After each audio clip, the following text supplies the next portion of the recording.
Hey, it's Son, and today we're going to tie the Zirdle Bug. This pattern is basically a cross between a Zonker and a Girdle Bug.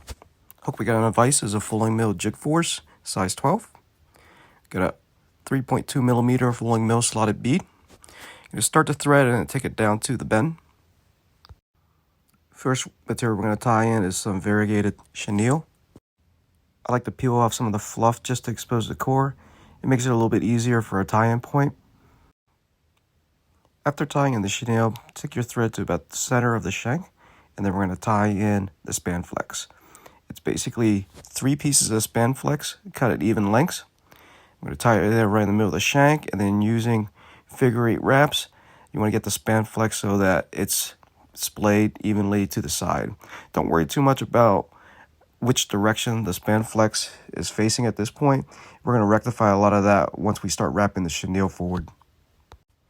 Next, take the chenille and wrap it forward.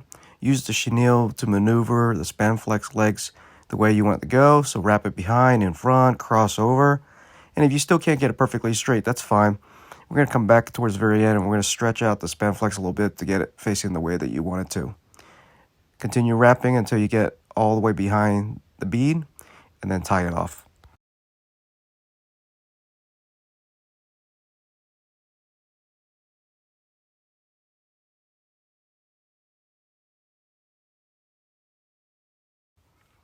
Once you get behind the bead, secure the chenille with a couple wraps of front and behind, and then just snip off the excess waste.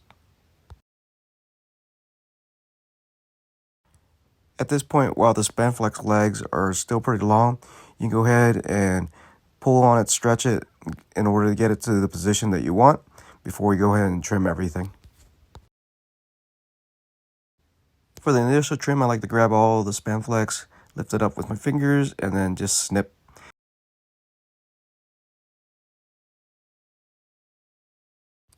Now we'll take our scissors and just do one final trim to get it about the length. I like the legs to be about hook shank length or so.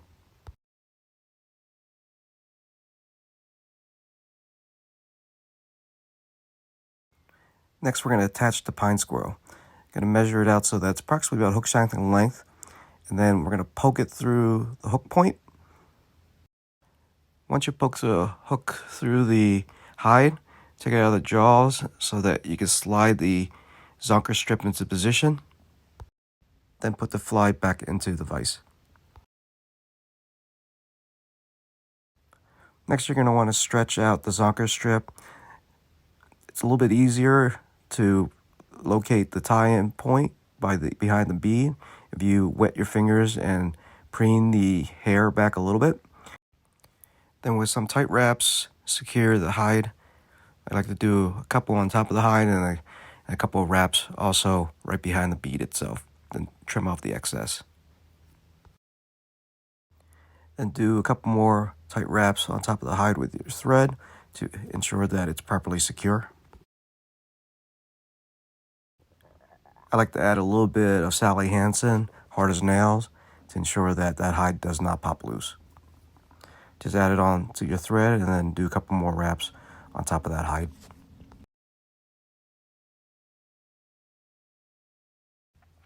Next, just add a little bit of pine squirrel or rabbit dubbing, and then we're going to cover up all our thread wraps.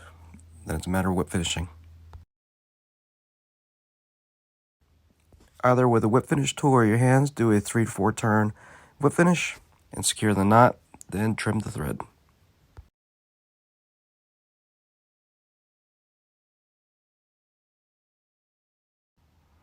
If you haven't trimmed the tail to length, now is a good time.